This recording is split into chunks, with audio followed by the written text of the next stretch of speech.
Kementerian Wilayah Persekutuan melalui Perbadanan Pembangunan Kampung Baru telah menyediakan Pelan Induk Pembangunan Kampung Baru 2040 sebagai hala tuju baru perancangan dan pembangunan kampung baru untuk tempoh 20 tahun akan datang. Hala tuju baru pembangunan kampung baru ini adalah lebih realistik dan boleh laksana melalui pendekatan pembangunan yang lebih fokus mengikut kawasan keutamaan dan mengambil kira kompleksiti sesuatu kawasan melalui pembangunan secara organik. Definisi pembangunan organik merujuk kepada proses pertumbuhan, struktur, bentuk dan penyesuaian yang terdapat di sesuatu kawasan. Konsep pembangunan ini adalah pembangunan organik di mana pembangunan dilaksanakan berasaskan grid yang dibentuk oleh jalan-jalan raya utama sedia ada dan kawasan pembangunan dibahagikan kepada blok-blok pembangunan di dalam grid. Konsep pembangunan grid ini bertujuan memastikan pembangunan dilaksanakan secara mampan dan inklusif, melibatkan penyertaan oleh pemilik tanah serta semua berkepentingan melalui blok-blok pembangunan yang telah dikenal pasti. Bagi memastikan pembangunan semula dapat dilaksanakan dengan lancar, beberapa proses mekanisme perlu dilaksanakan supaya hala tuju baru ini dapat dicapai melalui proses berikut. Yang pertama, Kementerian bersama PKB akan menjalankan program untuk mempromosikan 44 blok pembangunan kepada pemaju dan pelabur dalam dan luar negara. Yang kedua, penglibatan pemilik tanah secara usaha sama dengan pemaju swasta untuk membangunkan tanah milik mereka atau inisiatif pemilik tanah yang berkeupayaan membangunkan secara bersendirian dan juga melibatkan kerajaan untuk membangunkan pembangunan bagi tujuan awam. Yang ketiga, kementerian melalui pembangunan kampung baru akan memantau proses rundingan atau libat urus di antara pemilik tanah dengan pemaju bagi memastikan kepentingan kedua-dua pihak tercapai dan berjalan lancar. Yang keempat, kaedah pengambilan tanah di bawah Seksyen 3 dalam braket 1 braket B atau C Akta Pengambilan Tanah 1960 Akta 486 akan digunakan sekiranya gagal mendapat persetujuan pembangunan. Namun begitu, persetujuan perlu mencapai 50% bagi membolehkan kaedah pengambilan tanah digunakan. Visi Pelan Induk Pembangunan Kampung Baru 2040 adalah kampung baru sebagai pusat perdagangan dan pertempatan yang inklusif di Kuala Lumpur. Manakala misi Pembangunan Induk Pelan Pembangunan Kampung Baru 2040 adalah membangunkan kampung baru melalui penyertaan bersama pemilik tanah dan semua pihak berkepentingan dengan penekanan terhadap pembangunan yang berupaya meningkatkan sosioekonomik bersama dimiliki dan berdaya huni di samping mengekalkan nilai persekitaran tempatan di pusat bandaraya Kuala Lumpur. Kampung baru akan dibangunkan melalui konsep pembangunan organik yang mana akan dibangunkan berasaskan grid, berpandukan kepada jalan-jalan raya utama sedia ada dan kawasan pembangunan dibahagikan kepada blok-blok pembangunan di dalam grid di kedua-dua kawasan MAS atau di luar MAS. Cadangan pembangunan di kawasan MAS melibatkan 38 blok pembangunan, manakala 6 blok pembangunan dicadangkan di luar kawasan MAS, menjadikan jumlah 44 blok pembangunan keseluruhannya. Okey, dari sejak PKB ditubuhkan pada 2012, kita telah menjalankan 3 kajian kan. Kajian-kajian tersebut adalah lebih bersifat komprehensif atau pembangunan secara menyeluruh lah dengan melalui pembelian tanah. Tapi kita melihat dari segi cabaran pelaksanaannya tidak dapat dilaksanakan sepenuhnya lah sebab akan melibatkan cantuman tanah oleh penduduk-penduduk lah. Justru itu pendekatan PIPKB yang kita buat sekarang ni perlu dibangunkan secara organik lah. Yang akan dibangunkan secara berfasa mengikut kawasan-kawasan yang berpotensi untuk dibangunkan dan adalah diharapkan mekanisme ini melalui proses promosi blok-blok pembangunan kepada pemaju dan pelabur dapat membantu dalam kita membangunkan kampung baru secara keseluruhan lah untuk tempoh 20 tahun akan datang. Jadi bagi mencapai matlamat pembangunan menyeluruh tersebut terdapat 5 elemen utama konsep pembangunan yang kita akan terapkan dalam pembangunan tersebut. Yang pertama ialah kita penggunaan tanah yang optimal lah bagi memberi peluangan yang terbaik kepada pemilik dan juga pewaris tanah. Di samping itu juga kita akan melaksanakan pembangunan yang moden dan terancang untuk kita mengekal, di samping kita mengekalkan nilai-nilai tempatan budaya, kita juga akan menggalakkan penyediaan dan penggunaan mod pengangkutan awam dan juga mod pengangkutan lain supaya kita dapat laksanakan satu pembangunan yang komprehensif di kampung baru dan juga kita memberi penekanan kepada pembangunan hartanah yang kompetitif yang boleh dimiliki oleh semua golongan di kampung baru dan juga kita yang penting kita nak menerapkan elemen bandar pintar di Kuala Lumpur, di kampung baru selaras dengan PSKL atau PTA 2020 di kampung baru. Kaedah pelaksanaan pembangunan kampung baru adalah melalui 2 cara. Yang pertama kita akan membuat penyatuan lot cantuman lot di mana kita menetapkan saiz minimum 30,000 kaki persegi.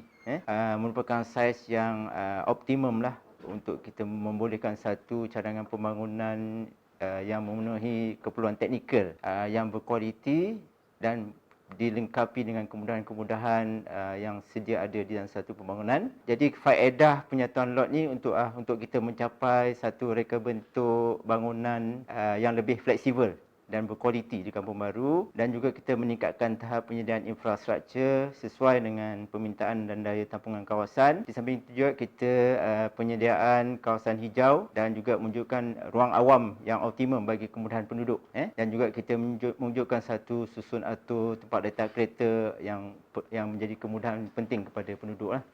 Okey, kita dah sediakan pelan induk ni kan, pelan induk, tapi kita perlu mempromosilah pelan induk ni supaya dapat dilaksanakan di mana kementerian bersama dengan PKB menyediakan strategi lah untuk mempromosi ataupun road tour kepada pemaju-pemaju dan pelabur-pelabur untuk bersama-sama membangunkan kampung baru bersama dengan pemilik atau penduduk. Di samping itu juga kita menyediakan insentif khas lah untuk kita memberi manfaat atau menggalakkan pembangunan oleh pelabur-pelabur.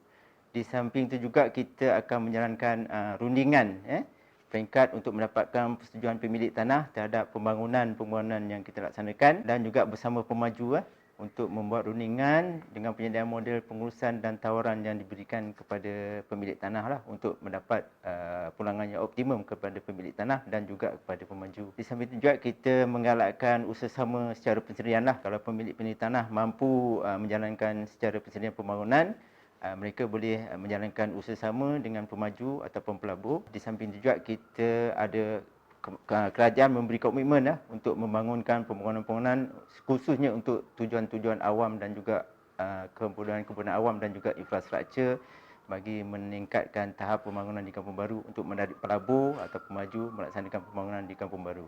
Dan akhir sekali kita juga akan pakai kaedah pengambilan balik tanah lah di bawah Akta Pengambilan Tanah 1960 iaitu Akta 486. Kiranya rundingan untuk mendapatkan persetujuan gagal dicapai lah, tapi sekurang-kurangnya kita perlu dapat persetujuan 50%. Ini berdasarkan pada dasar kementerian lah melalui pelaksanaan pembangunan semula di Kuala Lumpur, dasar yang kita pakai untuk kita buat Akta Pengambilan Balik Tanah 1960 ni lah.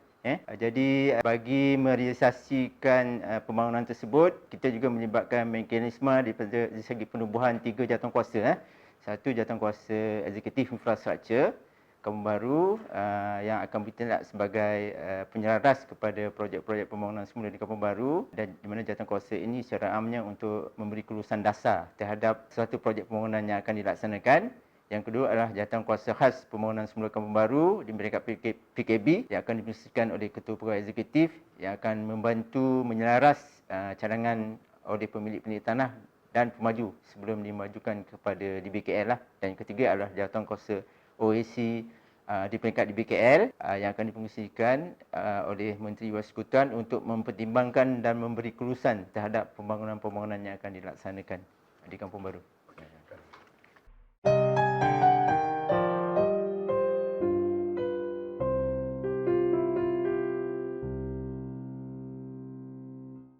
Secara peribadi, saya sendiri telah melihat draft pelan ini yang dinamakan Pelan Pembangunan Kampung Baru 2040. Agak berbeza, banyak bezanya dengan pelan-pelan induk yang terdahulu. 2015 kita telah mencadangkan pelan pembangunan secara komprehensif. 2018 juga kita namakan pembangunan secara komprehensif. Tetapi pada kali ini kita sangat realistik dalam menentukan jenis bentuk pembangunan, yang mana difokuskan kepada 40 buah blok yang dibahagikan kepada 5 ekar setiap satu jenis pembangunan. Kita ambil maklum bahawasanya persetujuan daripada pemilik tanah baru mencapai 2/3 sahaja. Jadi pada mana yang mereka telah bersetuju, mereka ini bersedia untuk mengguna pakai pelan terkini yang membolehkan mereka membangunkan dalam kelompok komuniti setempat mereka saja, iaitu yang digambarkan sebanyak 5 ekar itu saja.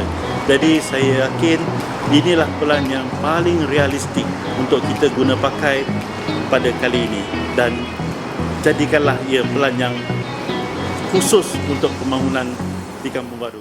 Untuk pembangunan Kampung Baru itu saya rasa amat berguna lah, amat boleh kita gunakan untuk menaikkan taraf. Sebenarnya untuk menaikkan taraf ekonomi penduduk Kampung Baru itu sendiri. Saya draft pelan induk ni dia membangunkan keseluruhan penempatan Kampung Baru. So saya beranggapan draft pelan induk ni amat perlulah kepada penduduk-penduduk Kampung Baru untuk menaikkan taraf ataupun memajukan kawasan Kampung Baru itu sendiri. Pada saya, memang kami di Kampung Pindah ni sebenarnya kami dah bersedia lebih awal lagi pada kami.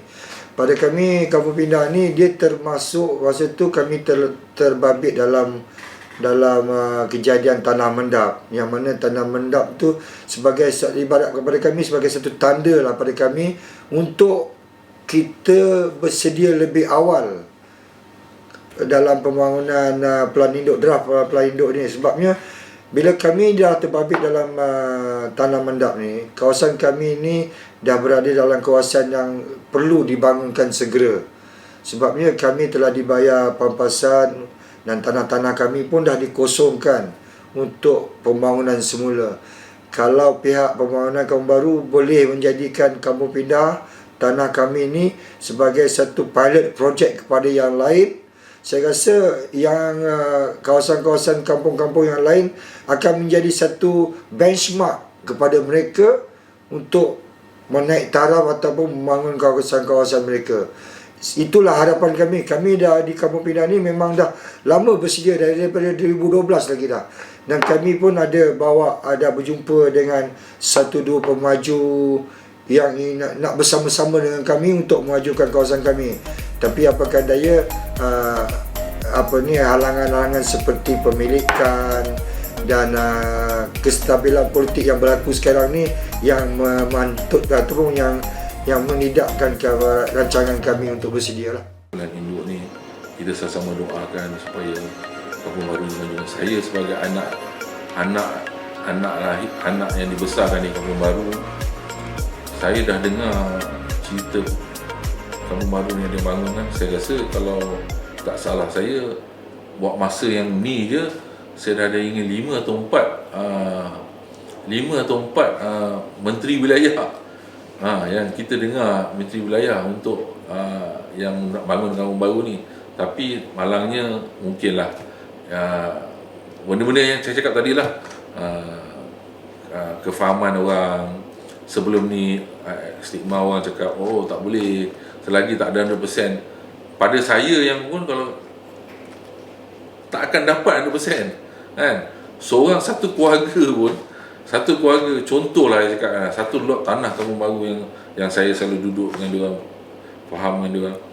Satu tanah keluarga tu hampir 30 nama. Macam mana you nak itu 30 nama satu lot rumah, satu lot tanah, 30 nama nak suruh orang setuju. Ini satu benda yang agak sukar. Tu sebab saya cakap kita kena bagi kefahaman. Tapi dengan adanya pelan induk ni, kita tak perlu lagi untuk 100%. Kita boleh uruskan pusaka dengan cara yang lebih tersusun.